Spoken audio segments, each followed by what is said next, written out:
মহিলারা কোরআন পড়ার সময় অন্য কেউ শুনতে পেলে গুনাহ হবে কিনা? মহিলাদের কোরআন তেলাওয়াত অন্য কোনো পুরুষকে শোনানো জায়েজ নাই। আজকাল নেক্সট সুরতে ধোকা বাইর হয়েছে, এই যে ইয়াং কতগুলা মেয়ে বাইর হয়েছে, নাম আমি আর বললাম না, না জানা মানুষ সব আজ ইউটিউবে সার্চ দিবেন। এসব মেয়েদের সুন্দর সুন্দর কণ্ঠের তেলাওয়াত, ইয়াং মেয়েদের তেলাওয়াত ইউটিউব ফেসবুক বোঝাই রয়ে গেছে। এবং তেলাওয়াত যে সুন্দর, তাদের শুদ্ধ, সেটা নিয়ে সন্দেহ নেই, কিন্তু কোরআন তেলাওয়াত করার সময় সুর কি কর্কশ রাখতে হয় না মিষ্টি রাখতে হয়? কথা বলেন। কোরআন তেলাওয়াতের সময় মিষ্টি সুরে তেলাওয়াত করা সুন্নত না কর্কশ সুরে? মিষ্টি সুরে। যায়িনুল কোরআন বিআসওয়াতিকুম, তোমরা কোরআন তেলাওয়াতের সময় সুন্দর কণ্ঠ দিয়ে তেলাওয়াত করিও। লাইসা মিন্না মান লাম ইয়াতাগান্না বিল কোরআন, কোরআন যে সুন্দর করে পড়ে সে আমার উম্মত না। যাই হোক, এরকম বহুত রিওয়ায়াত আছে, মৌলিকভাবে মর্ম সহিহ এনে কোনো সন্দেহ নাই যে কোরআন তেলাওয়াতের সময় সুন্দর কণ্ঠে তেলাওয়াত করতে হয়।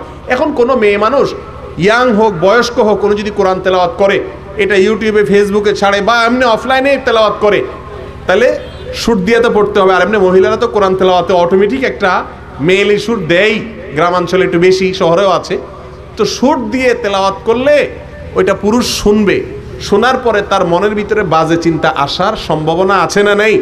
আল্লাহ কোরআনে বলেছেন, তোমরা যদি কোমল কণ্ঠে, হে নারীরা, তোমরা যদি পুরুষদের সাথে অতিরিক্ত কোমল কণ্ঠে কথা বলো, তাহলে যাদের অন্তরে রোগ আছে এদের অন্তরে বক্রতা আসবে, তোমাদেরকে নিয়ে বাজে চিন্তা করবে।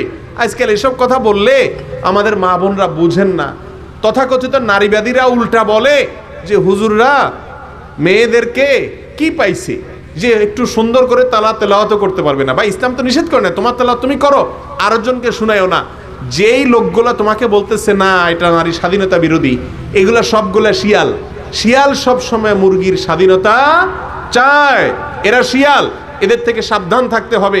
কারণ মনে মনে তোমাকে নিয়ে বাজে চিন্তা করবে বোন, তোমাকে নিয়ে সে ফালতু কল্পনা করবে, সে কখনো তোমার বন্ধু হতে পারে না। আল্লাহ রাব্বুল আলামিন আকর্ষণ দিয়ে সৃষ্টি করেছেন, এটা সৃষ্টিগত, অতএব সাবধানতা অবলম্বন করতে হবে।